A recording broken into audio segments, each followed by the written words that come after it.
Bonjour Maud Bréjon. Bonjour. Merci d'être avec nous, invité de la grande interview CNews Europe 1 ce matin. On va balayer toute l'actualité, évidemment, avec vous. Ce matin, je voulais qu'on commence par cette information de la nuit. Le Hamas a osé. Le Hamas a rendu à Israël un corps qui était censé être celui de Shiri Bibas et qui n'était pas le sien en réalité. On sait la capacité de ces terroristes à commettre l'innommable, mais là, un cran a encore été franchi. Comment avez-vous réagi en apprenant cette nouvelle ? Écoutez, je l'ai appris comme beaucoup de Français ce matin en me réveillant. C'est absolument insoutenable. On peine à trouver les mots.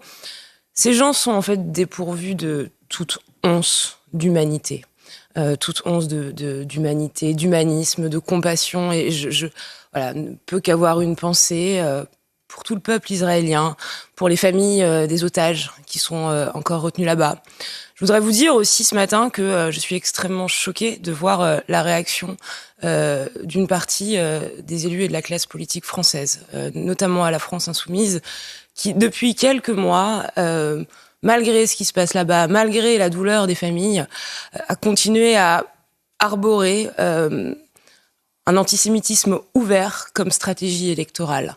Et ça devrait tous nous interroger.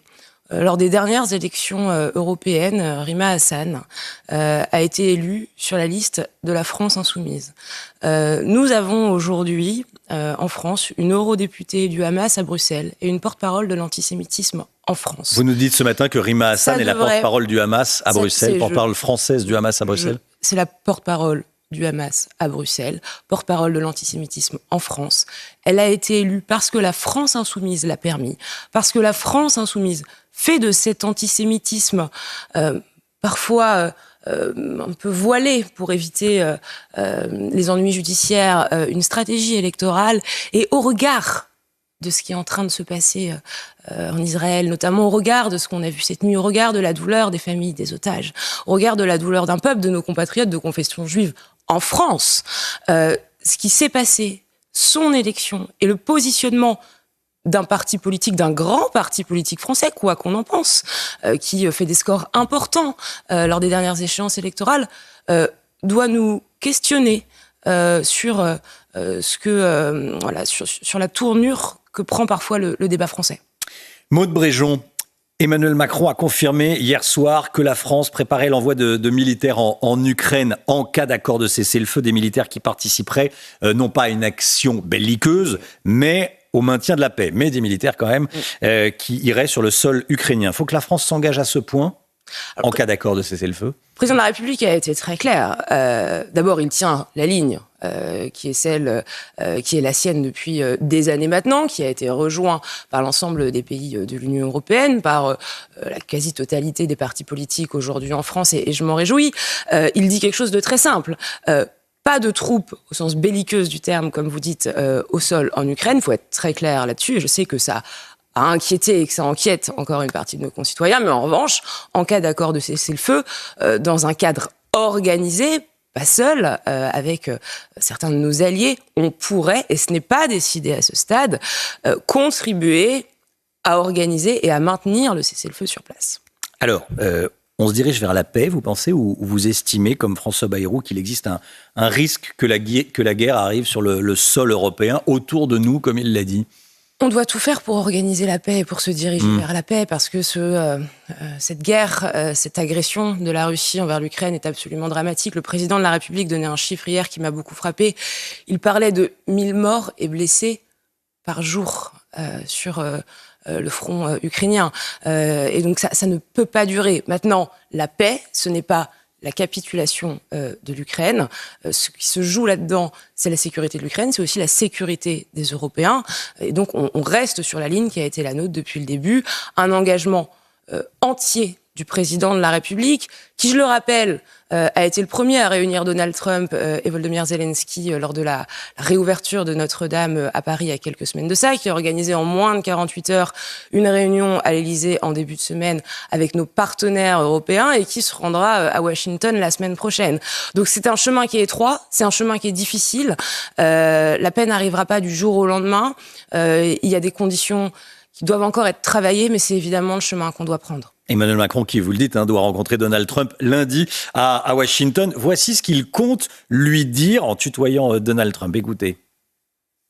Je vais lui dire, au fond, tu peux pas être faible face au président Poutine.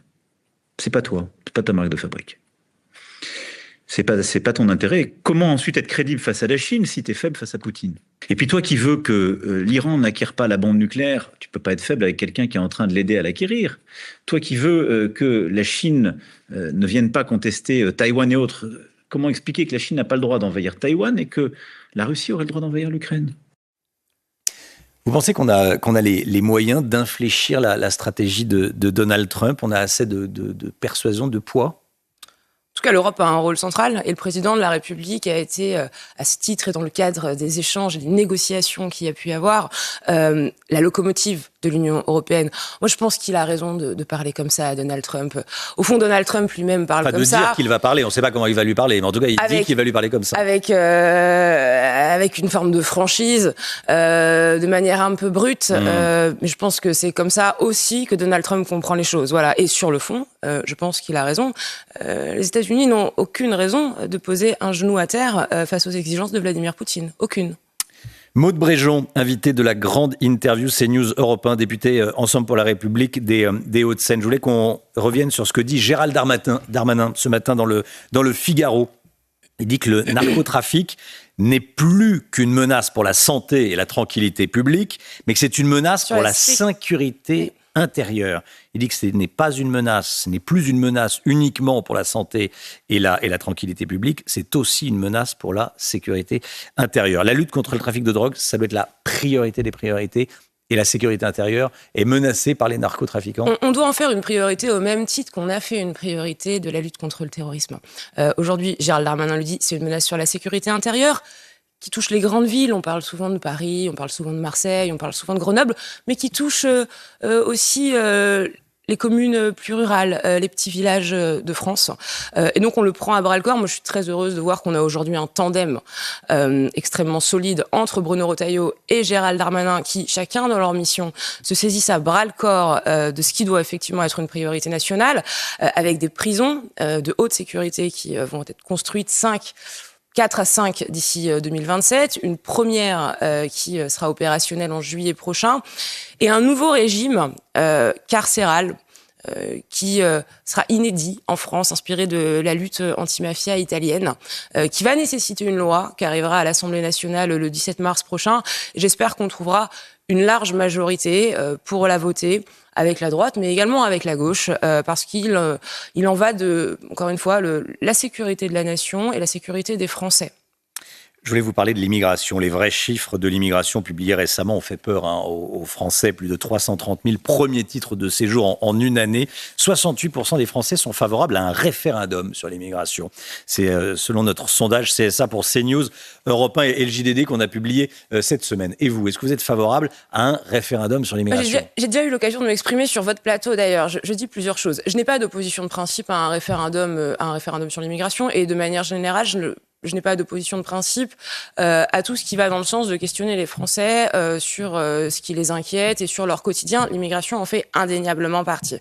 Pour autant, je le redis, les Français ont eu l'occasion à plusieurs reprises, à de nombreuses reprises électorales, de s'exprimer sur cette question. On connaît leur positionnement, vous en parlez sur votre plateau, de sondage en sondage, on connaît les résultats. Donc, est-ce qu'il est nécessaire de faire un référendum supplémentaire pour qu'enfin une partie de la classe politique entende ce besoin de reprise de contrôle et entende ce besoin de fermeté? Peut-être. Je vais vous dire, je trouve ça dommage de devoir en arriver là parce qu'encore une fois, on connaît le résultat. On sait ce que veulent les Français dessus. Il y a un contraste phénoménal entre les divergences que ça peut créer au sein de la classe politique, au sein de l'Assemblée nationale et l'unanimité qu'on constate au sein de la population française avec des gens qui, peu importe leurs opinions partisanes, qu'ils viennent encore une fois de droite ou de gauche, nous donnent un cap, nous réclament un cap qui est extrêmement clair. Et d'échéance électorale en échéance électorale, il est extrêmement clair. On l'entend sur toutes nos circonscriptions de France. Et je crois qu'il est grand temps qu'une partie de la classe politique se réveille sur cette question, se réveille. Alors, Robert Ménard, il s'est réveillé depuis longtemps sur cette question. Il va être jugé parce qu'il a refusé de marier un individu en situation irrégulière sous OQTF, on en a beaucoup parlé.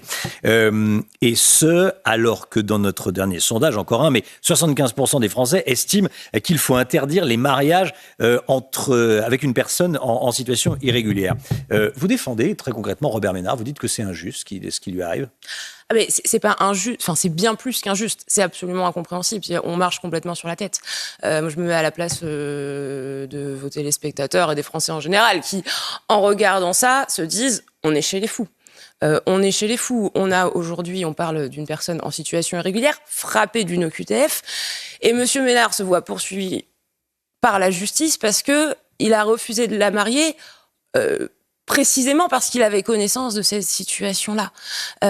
Moi, je ne sais pas expliquer ça aux gens. Et je veux bien qu'on me dise derrière que c'est la loi, que c'est le droit. Eh bien, très bien. Si c'est le droit, changeons-le. Je vois qu'une proposition de loi a été adoptée au Sénat hier ou avant-hier. Oui, mais elle pourrait être frappée d'inconstitutionnalité. J'espère, dans un premier temps, que le gouvernement la mettra à l'agenda de l'Assemblée nationale rapidement pour qu'on puisse en débattre et j'espère pour qu'on puisse la voter. Et si ensuite il y a besoin, encore une fois, je le redis, de changer le cadre de l'état de droit, eh bien, faisons-le. Ça pourrait être retoqué pour des raisons constitutionnelles. Eh bien, dans ce cas-là, réfléchissons à une modification. Droit fondamental au mariage. Réfléchissons à une modification ou à voir comment est-ce qu'on peut arriver à changer les choses. Mais on ne peut pas éternellement se cacher derrière les incompatibilités ou les impossibilités qui nous seraient imposées ici ou là. C'est incompréhensible pour les gens. Et Monsieur Ménard, au fond, a fait preuve de bon sens.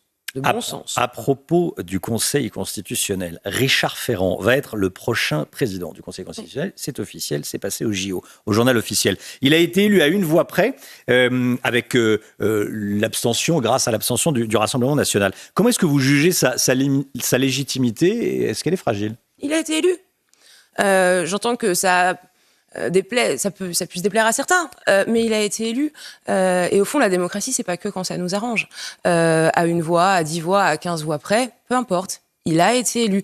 Et ensuite, je voudrais dire une chose, parce que j'ai entendu... peu importe, non. Quand on est élu avec 51% des voix et avec 75%, oui, c'est pas la même chose. Il a été élu. La règle est connue de toutes et tous, au Sénat et à l'Assemblée nationale. Les deux commissions des lois se sont exprimées. J'en fais partie à l'Assemblée nationale. J'ai d'ailleurs voté favorablement à la nomination de Richard Ferrand. Et donc aujourd'hui, rien ne s'opposait à ce que le président de la République le nomme. Il l'a fait. Bon, une fois qu'on a dit ça, j'ai entendu un certain nombre de discours, notamment venant de mes amis les Républicains, ciblant un deal qu'il y aurait eu entre le président de la République et Madame Le Pen, deal qui aurait amené à l'abstention des députés du Rassemblement national. Cette accusation de la part, encore une fois, de mes collègues, les Républicains, d'une partie de mes collègues et d'une partie de la gauche, et notamment de la France insoumise, est absolument honteuse et je les incite vivement à ne pas verser dans cette espèce de théorie du complot bas de gamme. Nous ne sommes pas responsables des votes du Rassemblement national. Ils ont d'ailleurs largement démontré par le passé qu'ils votaient en toute indépendance par rapport à la Macronie. Ils ont fait leur choix. Moi, je constate le résultat, à savoir que Richard Ferrand remplissait toutes les conditions pour être nommé. Il l'a été et ce sera, je n'en doute pas, un très bon président du Conseil constitutionnel. Maude Bréjon, invité de la grande interview CNews Europe 1, député Ensemble pour la République des Hauts-de-Seine. Le Conseil d'État a confirmé la fermeture et donc la disparition de la chaîne C8, première chaîne de la TNT. Vous êtes très attaché depuis toujours à votre liberté de parole, à la liberté d'expression. Que vous a inspiré cette décision qui va laisser sur le carreau, passez-moi l'expression, mais c'est la réalité, environ 400 personnes, 400 salariés. Ça va laisser sur le carreau 400 salariés et ça va laisser orphelins des millions de Français. C'était la première chaîne de la TNT, si je m'abuse. Est-ce que cette décision est compréhensible ? Non, elle est incompréhensible. Elle a été prise par une autorité dite indépendante, soit. Qui ne l'est pas. Qui se base sur des règles. L'Arcom, qui ne l'est pas indépendant. Est-ce qu'il faut changer les règles ? Peut-être. Peut-être que c'est la question qu'on doit désormais se poser. Peut-être que ces règles qui ont pu être adaptées hier ne le sont plus aujourd'hui. En tout état de cause, je crois que beaucoup de Français ne comprennent pas cette décision. Et moi, aujourd'hui, si je dois être très honnête, je ne sais pas leur expliquer. Je voudrais dire ensuite une chose pour être allée à plusieurs reprises chez Cyril Hanouna, comme toute la classe politique, de Jean-Luc Mélenchon à M. Bardella, tout le monde y allait. Cyril Hanouna, dans son émission Quoi qu'on en pense, a donné la parole à des Français qui ne l'avaient plus nulle part. Et il a permis aux femmes et aux hommes politiques que nous sommes de parler à des Français à qui on ne pouvait pas parler via d'autres médias traditionnels parce qu'ils ne les regardaient pas. Ce qu'il a réussi à faire avec cette émission nous a servi et je crois nous a permis de passer un certain nombre de messages. Il a donné la parole à des gens qui ne l'avaient plus nulle part. Voilà. Et aujourd'hui, une partie de ces gens se sentent probablement orphelins et voilà. Et c'est incompréhensible et c'est très difficilement explicable. C'est très difficilement explicable. C'est une atteinte à la liberté d'expression. Je vois bien qu'une partie de la classe politique et un certain nombre de partis politiques, y compris le mien, sont gênés vis-à-vis de cette décision. Il y a au fond un silence qui est assez assourdissant parce qu'on ne sait pas bien comment aborder cette question, on ne sait pas exactement quelle position prendre. Il y a une certaine lâcheté chez certains hommes politiques ? En tout cas, il y a un silence qui ne devrait pas avoir lieu. Voilà, je pense qu'on gagnerait à s'exprimer, à prendre position, dans un sens ou dans un autre, d'ailleurs. Mais c'est un fait majeur.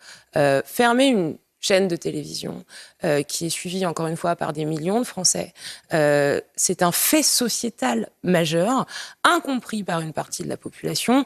Et je crois que le vrai problème, c'est pas pour Cyril Hanouna, le vrai problème, c'est que ça laisse des traces démocratiques et que ça laisse des fractures entre une partie de la population et ceux qui sont perçus comme les dirigeants et les décideurs.